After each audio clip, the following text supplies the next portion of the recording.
On this episode of Rock Down South, we sit down with rock band Ascendia. We talk all about their return to music, the new single, and much, much more. We hope y'all enjoy. Let's go. This is Nick from Ascendia, and you're listening to Rock Down South.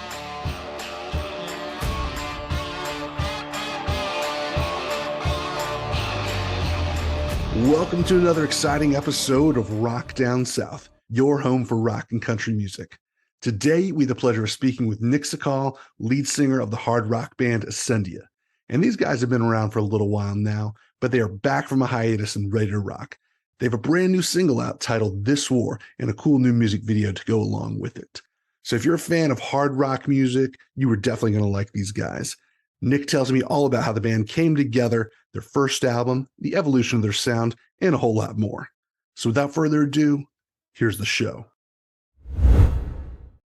What's up, Nick? How you doing today, man?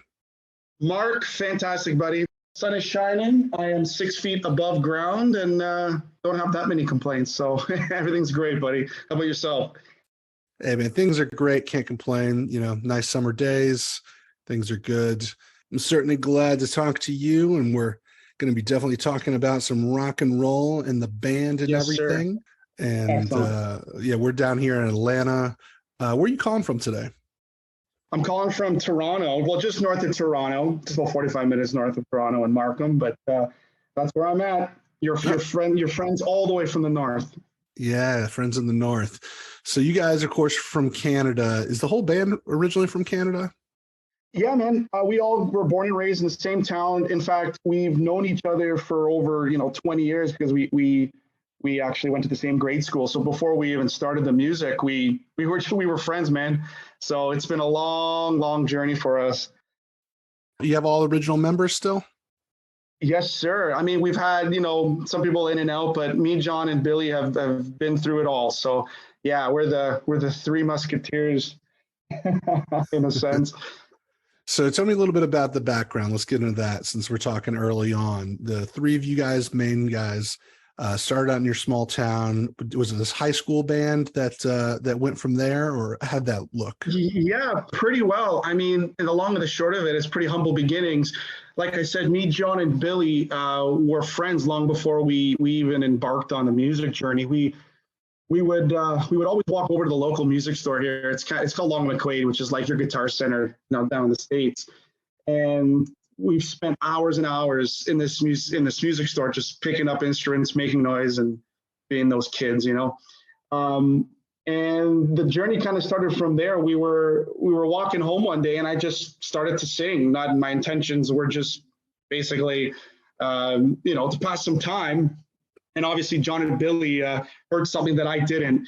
So from there, they actually basically looked at me and said, "Hey, we're starting a band, and you don't really have a choice." I said, "All right, let's roll with it." Without my knowledge, they signed us up for this battle of bands. And from what I can remember, there was like 30 or 40 bands. I had never been on stage. In fact, none of us have been on stage. I've never taken a vocal lesson in my life. This was pretty much like, a fish out of water kind of situation. Lo and behold, we won the thing. And from these battle of bands that we kept playing, we won a lot of free recording time, which kind of segued into our first record. So if it wasn't for these battle of bands, we pretty much wouldn't have our first record, which was released, and forgive me, I think 2016. So yeah, that's kind of how we started and how the first record came to be, man. Oh, wow. Yeah, I've listened to that record, The Lion and the Jester, 2015, I think. You got that right, man. Yeah. So I guess your next question is going to be, why was there such a long period of time before the first and second record? Well, besides, global pandemics and things that take up a lot of time like that and borders shutting down, besides that, maybe there's other things. Yeah, so honestly, it wasn't intentional. When we put our first record out, quite frankly, we had no idea what we were doing. We pretty much produced it ourselves, recorded it ourselves, and we made some waves online in the prog power scene, right? And that was pretty natural, only because at the time, that's what we were listening to. We grew up listening to bands like Dio, Black Sabbath, Kiss, Whitesnake, and we loved our prog power as well. So naturally, that's kind of what we were playing. And you mentioned Atlanta, and it turned out just towards the end of our release, we got invited over to Atlanta to play Prog Power, which is probably the biggest Prog Power festival in the States, which was a freaking blast. And that really gave us an identity. Now, shortly thereafter, we did a few tours, which kind of led us into like 2018. Now, at that point, me, John, and Billy we were all on different wavelengths musically, and we just couldn't really button down what we wanted to write. So, it just took time, and that's the truth. We kind of weren't really on the same page. Ultimately, one day a light bulb went off, and the rest is history. We're finally writing music that we wanted to write, and it's refreshing. Anytime you write something or put art together and you feel refreshed and excited about it, it's a good sign. So that's kind of where we're at now, Mark. Yeah. Because I was listening to the new single that you guys put out recently, This War. Yes. And I was liking that one a lot. Tell me about that song, man. Yeah, man, that was, in a nutshell, that song itself was one of the earlier, songs that we had, written as a demo. And we had a totally different direction for it and what the theme was and such. But ultimately, we buttoned down that this song was about internal struggle. Each one of us wakes up in the morning and we've got our own problems to deal with. It could be minor, it could be huge, but nonetheless, we're all dealing with something. And this song is just a reminder to keep pushing through, keep fighting, because the day is not over. Basically, you've got another day coming, and the sun's gonna come up again, as they say. Yeah, it's a fun song. It's a good song. I like that one a lot. I was listening to it, and it sounds remarkably different than the last album that you guys put out. This is more straight ahead active rock. And, absolutely. I listened to that last album. It was a lot more symphonic, a lot more metal, like you said, progressive. Yes. And that album, it had a pretty dark tone to it, if I can remember correctly. Absolutely, man. Yeah. And that's purely intentional. When that big lull we had from 2016 or 2017 till now, we all changed as individuals. We changed as musicians. We learned new things. We're inspired by different things, and quite frankly, life sometimes tends to kick you in the ass. And we've all experienced so many different things, man. Heartache, mental health issues, addiction. It snowballed. Which really allowed us to put pen to paper and really, it was almost like therapy for us to write this record. So that's just all those emotions and experiences have been poured into this record. And I think as a few more singles come out, you'll start hearing that and seeing that as well. Okay, so it's going to be more of this war kind of vibes and things like that. Oh, absolutely. Now, I know it is an extreme difference, but you will hear nuances of our past in there. As much as we made such a drastic change, we are still who we are. Like I said, that prog power scene and all that, we love those bands still, and it gave us an identity, which is important. I believe that every band needs an identity, no matter where it came from.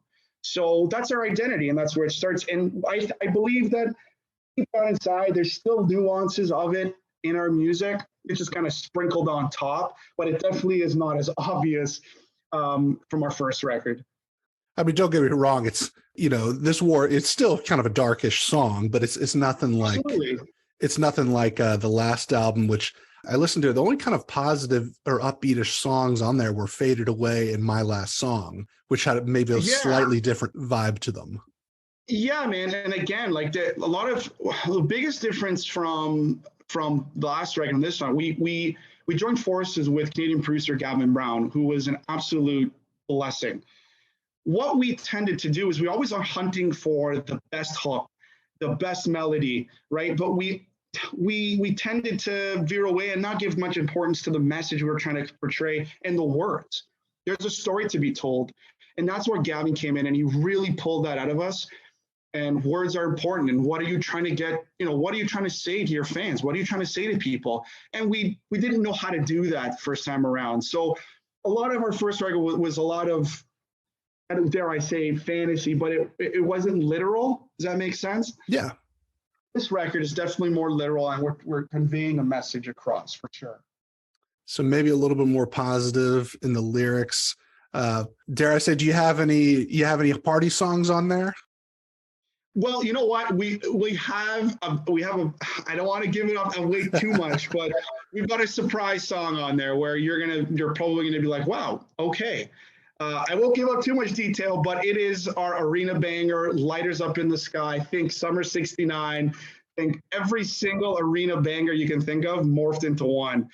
We needed something like that. We needed a fun song. Basically, the goal here was, when the time comes, and I believe it will, I want to hear an arena singing it back to me. So that's kind of that's kind of what's coming down the pipeline, man. That's awesome, man. Well, I'm glad to hear that. That's kind of one of my preferences, I guess, in my artists. I don't like, of course, I don't want a whole album that sounds the same. I don't want an album full of party songs. I don't want an album full of just serious stuff. And I feel like some bands do get stuck in either riding one kind of way or the other way, and they're not really branching out. Yeah. And I mean, look, like you said, our first record to this record, man, there were some growing pains. Like, there was some significant growing pains. But I also think, and I think many will agree, that's when the best stuff comes out of you, right? When you're uncomfortable. Me, Billy, and John, we always try to push the envelope a bit because we don't want to be comfortable. And I know there are bands out there that have that model. Like, man, look at AC/DC. That is the ultimate. They have the same model. It's phenomenal, man. But we have our thing, but at the same time, we don't want to ever get bored, and we want to always push that envelope to make ourselves just a bit uncomfortable, because, man, amazing things happen. And I'll tell you, there were significant amounts of growing pains on this record for sure. Speaking of the record, does it have a name? I think I may have read one somewhere. Yeah, it's Parasite. That's the name of the record. All right. And when are you guys thinking about a release for this? Is this a 2023 thing? Well, here's the thing. So we're kind of in a unique situation where I think what we might do is just keep dropping singles and ultimately release it at some point. But over the next few months and into early next year, basically everything will be out. That's kind of where we're at right now. Nice. Yeah, man. I'm definitely looking forward to hearing more music. I mean, the album release thing is just so weird, especially with people not actively touring all the time right now. Yeah, I guess my view is always like, if you're going to release an album, you need to be on tour to best time to do it is be on tour. Absolutely, man. And you're not wrong. No, everyone loves a good party, but we're not the only ones that face challenges. The truth is, our record was done. Like, this album was done 2 years ago, a week before the pandemic hit. Like, we're talking end of February. We were done. So within a week, we were all jacked up, ready to go, ready to have a release set, and boom. So we have been sitting on this record for over 2 years, man, almost pushing 3 now. Now, that's not to say that we stayed stagnant. We always keep ourselves busy. We put together a few music videos, lots of content. So we kept going, but that's kind of the situation we were in, man. We've been sitting on this thing. So as you can imagine, we're eager, we're ready to go, we're hungry, and we want to get on the road, man.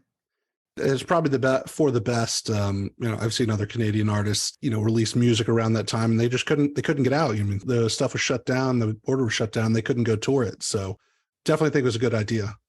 Yeah, logistically speaking too, right?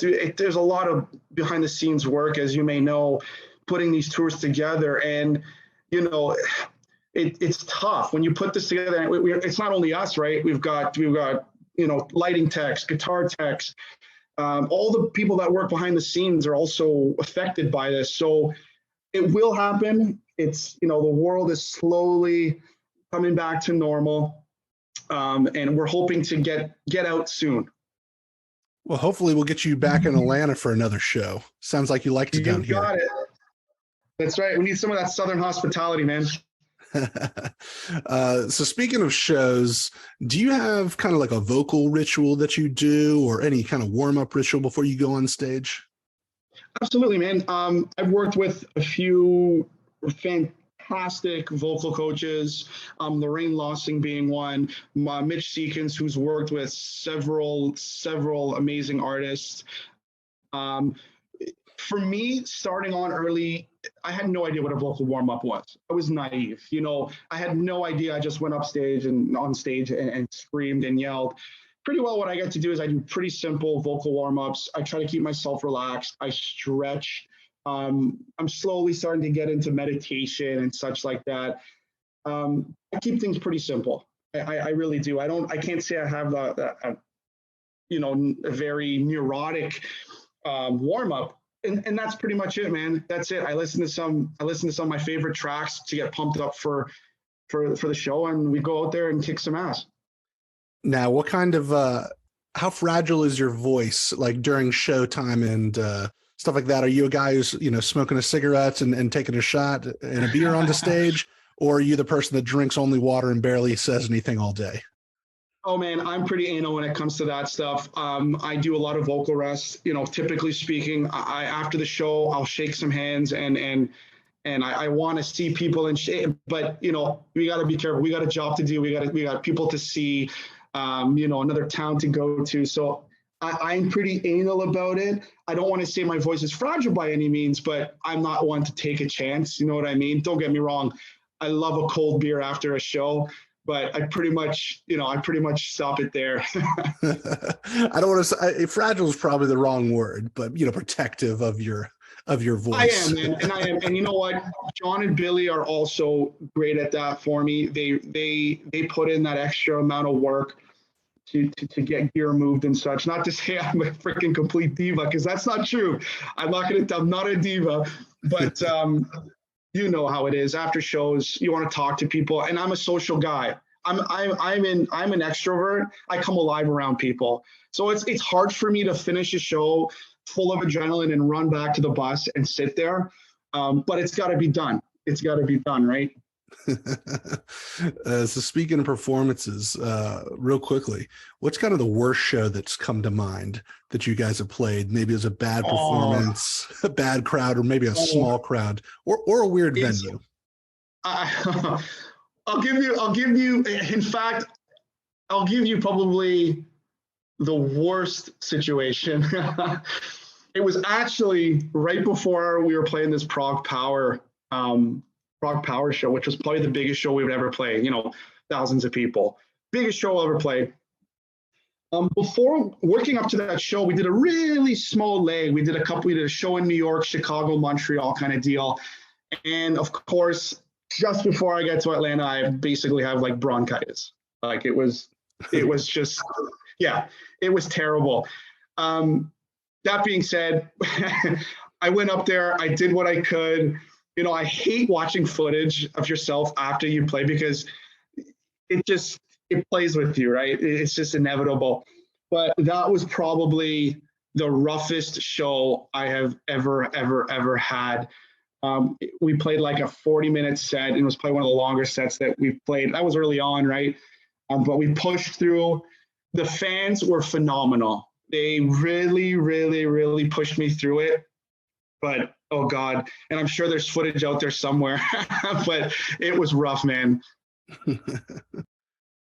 So, Nick, you being Canadian and all, I know you guys are a little bit different than us here in the States. What's the most Canadian thing about you? About me, myself? Oh, my goodness. I say sorry a lot. I say sorry a lot, man. That's as simple as it's going to get. There we go. So these next questions are what we close with and ask everyone. So first question, what would you tell your 21-year-old self? Oh boy. Be patient. Be patient and learn to celebrate small victories. Great advice. Next question. What are you drinking lately? If you don't drink alcohol, it could be anything refreshing you like to drink. Oh man, I'm a huge beer guy. I love craft beer. I spend a lot of time in my travels trying to find microbreweries around. Yeah, I'm a beer guy through and through. Beer guy. What's a good Canadian craft beer that people should check out? Oh my goodness, this is a loaded question. I'm gonna have to run to my fridge right now and look. Oh my goodness, there is a lot. Lakes Brewing. Great Lakes Brewing is phenomenal. It's not in Toronto, but it's up north. They make a great IPA called Burst. It's phenomenal. Good summer beer. What was the name of that beer again? It's called Burst. Burst. Okay. Yes, I'll Great Lakes Brewing. Maybe we can get it down here. I'll check that out. Or better yet, I come down there and we go out for a beer, Mark. Let's do it, man. Let's do it. So as you know, this is Rock Down South. So what is something, or maybe a couple things that come to mind that you love about the South? Oh man, the South, the people, man, they were so welcoming. The food, hello. I remember we went to Gladys Knight's restaurant down in Atlanta, and that was my first like true Southern, I don't want to sound like cliche, but I had my first like collard greens. I had my first like true chicken and waffles. It was just phenomenal, man. That's awesome. Well, thank you so much, Nick, for being a part of the show today. Where can people find and connect with you guys online? Yes, please. Everywhere. You guys can find us on Instagram, Facebook, Twitter. We love talking to you guys. Shoot us a message. We'll shoot you one back. And thank you. Thank you so much, Mark. And thanks to everyone listening. All right. Lastly, anything on the horizon that you should want to let people know about? Any new music or music videos or anything? Yes. As of today, come first or second week of September, we'll be dropping our second single. So keep an eye out for that. And slowly but surely, we're gonna get ourselves back out on the road, man. Looking forward to it. Thank you so much for listening to the show today. We hope y'all enjoyed this episode. I had a really great time chatting with Nick. He's a super cool guy, and I'm really digging this new single and cannot wait to hear the new album coming out in the future. So make sure to go follow Ascendia on all of their social media pages and give her the latest single and music video for This War a listen. Check all our content at rockdownsouth.com and follow us on Instagram, Facebook, and Twitter for the latest updates. Leave us a 5-star review if you can. We would really appreciate it. And as always, the views and opinions expressed by our guests are theirs and don't necessarily reflect our own. I'm Mark, and you've been listening to Rock Down South. See y'all next time.